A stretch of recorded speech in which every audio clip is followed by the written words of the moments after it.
Ah, le pigargue à tête blanche. Quand on le voit, on pense tout de suite à la majesté, à la liberté, à la résilience. Son histoire, c'est vraiment l'une des plus grandes réussites en matière de conservation. Mais attention, c'est une réussite qui cache un tout nouveau combat. Une histoire qui est loin, très loin d'être terminée. Regardez bien ce chiffre. 417. En 1963, c'était tout. Le nombre total de couples capables de se reproduire dans l'ensemble des États-Unis, hors Alaska.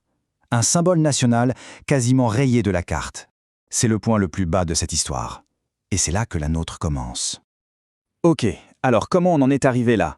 Pour bien comprendre le choc, il faut revenir en arrière. En 1782, quand le pigargue est devenu l'emblème des États-Unis, on estime qu'il y en avait peut-être jusqu'à 100 000. Alors comment est-on passé de 100 000 à seulement 417 couples? La chute est vertigineuse. Eh bien, voici le coupable. Le DDT. Après la Seconde Guerre mondiale, ce pesticide était vu comme un produit absolument miracle. On en pulvérisait partout pour lutter contre les moustiques, pour l'agriculture, mais ce miracle cachait en fait un poison redoutable et très insidieux. Ce processus a un nom un peu scientifique, la bioamplification. En gros, le DDT, une fois dans la nature, il ne disparaît pas. Il s'accumule.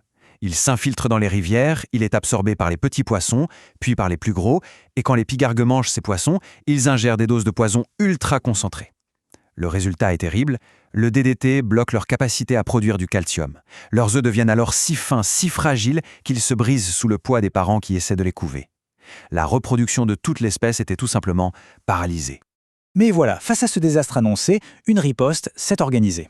Et c'est là qu'on entre dans le deuxième acte de cette histoire, le grand retour. Une des plus belles, si ce n'est la plus belle réussite de conservation jamais vue. Ce retour, il ne s'est pas fait en un claquement de doigts. Tout a vraiment commencé avec une prise de conscience générale, déclenchée par un livre choc de Rachel Carson, Printemps silencieux. 10 ans plus tard, en 1972, le DDT était enfin interdit.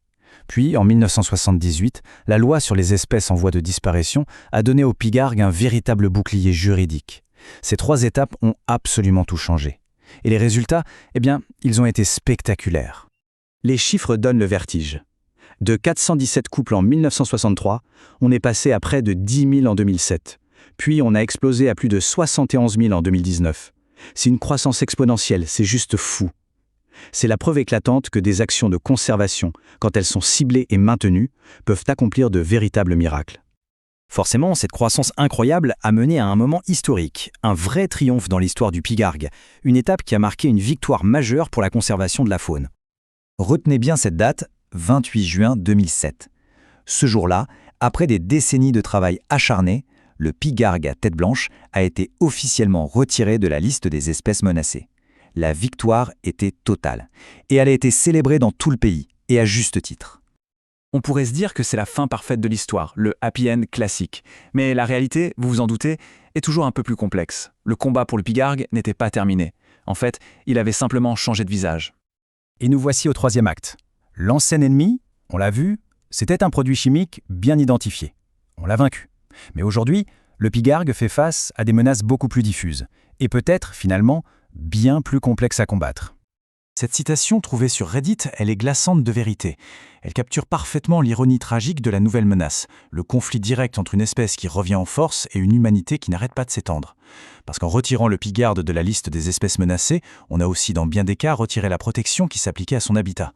Le combat a donc changé. Il ne s'agit plus de vaincre un seul ennemi, mais de gérer une multitude de défis. La perte d'habitat à cause du développement immobilier, c'est clairement la menace numéro 1. Mais il faut aussi ajouter le changement climatique, qui perturbe ses proies, notre propre expansion, qui force les pigargues à vivre sur des territoires de plus en plus petits, et sans oublier que d'autres polluants, comme le mercure, sont toujours bien présents dans l'environnement. Alors, est-ce que ça veut dire que le pigargue est sans défense aujourd'hui? Non, pas tout à fait. Même si la très forte protection de son habitat, via la loi sur les espèces en voie de disparition, a été levée, d'autres lois plus anciennes restent en vigueur. Elles interdisent toujours de tuer, de blesser ou même de déranger un pigargue, son nid ou ses œufs. La protection est moins large, c'est certain, mais elle existe toujours.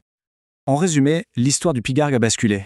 On est passé d'une guerre contre un poison à un défi permanent d'équilibre. La question n'est plus « pouvons-nous les sauver ?», mais plutôt « pouvons-nous apprendre à vivre avec eux ?» maintenant qu'ils sont de retour. C'est toute la question qui se pose aujourd'hui. Le succès du passé nous a montré ce qui était possible. Mais le défi actuel, celui de trouver un équilibre entre notre développement et la conservation de la nature, est peut-être le plus grand de tous. La suite de l'histoire du pigargue à tête blanche dépendra entièrement de notre capacité à y répondre.